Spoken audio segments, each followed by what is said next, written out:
Hello guys, मैं हूं आर्यन। आज के इस वीडियो में हम आपको बैंक ऑफ बड़ौदा के सेविंग्स अकाउंट के नए इंटरेस्ट रेट के बारे में कंप्लीट जानकारी देंगे। यानी अगर आप बैंक ऑफ बड़ौदा में अगर सेविंग्स अकाउंट ओपन करते हैं या फिर अगर आपका बैंक ऑफ बड़ौदा में अगर ऑलरेडी सेविंग्स अकाउंट मौजूद है, तब न्यू इंटरेस्ट रेट के अनुसार आपके सेविंग्स अकाउंट में कितने इंटरेस्ट रेट आपको दिया जाएगा, कितना दिन अंतर आपको इंटरेस्ट दिया जाएगा, और साथ में एक एग्जाम्पल के तौर पर यह भी बताएंगे कि अगर आप अपने सेविंग्स अकाउंट में अगर 50,000 बैलेंस मेंटेन करते हैं या फिर अगर आप 1 लाख बैलेंस मेंटेन करते हैं तब कितने इंटरेस्ट आपको दिया जाएगा। ये सभी बात आपको डिटेल्स में बताएंगे, लेकिन इससे पहले अगर आप इस चैनल पर पहली बार आए तो काइंडली चैनल को सब्सक्राइब करें और वीडियो को बिना स्किप किए एंड तक जरूर देखें।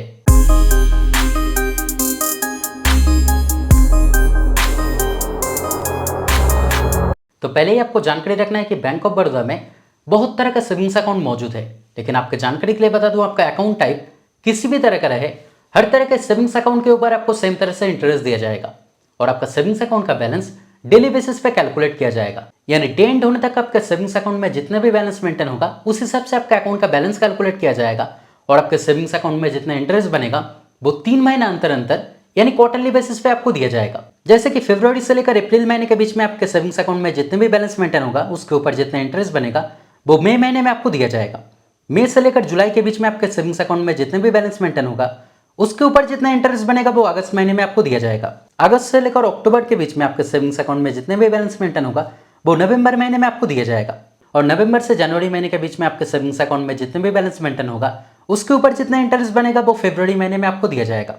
तो चलिए आप जान लेते हैं कि अगर आप बैंक ऑफ बड़ौदा में अगर नए सेविंग्स अकाउंट ओपन करते हैं या फिर अगर आप बैंक ऑफ बड़ौदा के सेविंग्स अकाउंट अगर ऑलरेडी यूज करते हैं तब न्यू इंटरेस्ट रेट के अनुसार आपके सेविंग्स अकाउंट में कितने इंटरेस्ट आपको दिया जाएगा।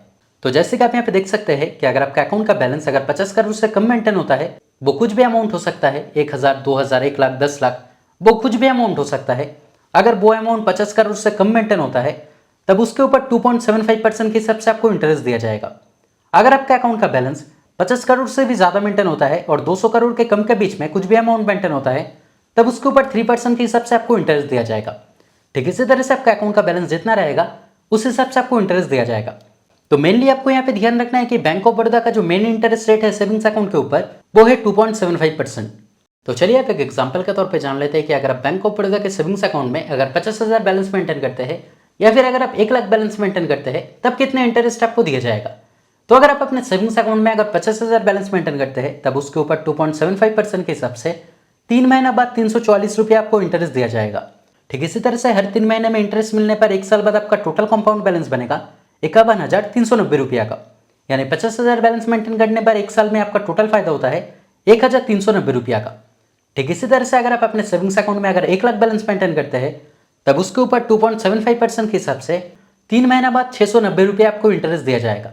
ठीक इसी तरह से हर 3 महीने में इंटरेस्ट मिलने पर 1 साल बाद आपका टोटल कंपाउंड बैलेंस बनेगा 1,02,780 रुपया का। यानी अपने सेविंग्स अकाउंट में 1 लाख बैलेंस मेंटेन करने पर 1 साल में आपका टोटल फायदा होता है 2,780 रुपया का। तो दोस्तों आज के वीडियो में इतना ही। उम्मीद करते हैं वीडियो आपके लिए हेल्पफुल रहा। अगर फिर भी कोई डाउट रहे तो कमेंट करके जरूर बताएं, मैं आपका कमेंट का रिप्लाई जरूर करूंगा। और अगर वीडियो पसंद आए तो लाइक और शेयर करें और इस तरह के वीडियो देखने के लिए चैनल को जरूर सब्सक्राइब करें। Thank you.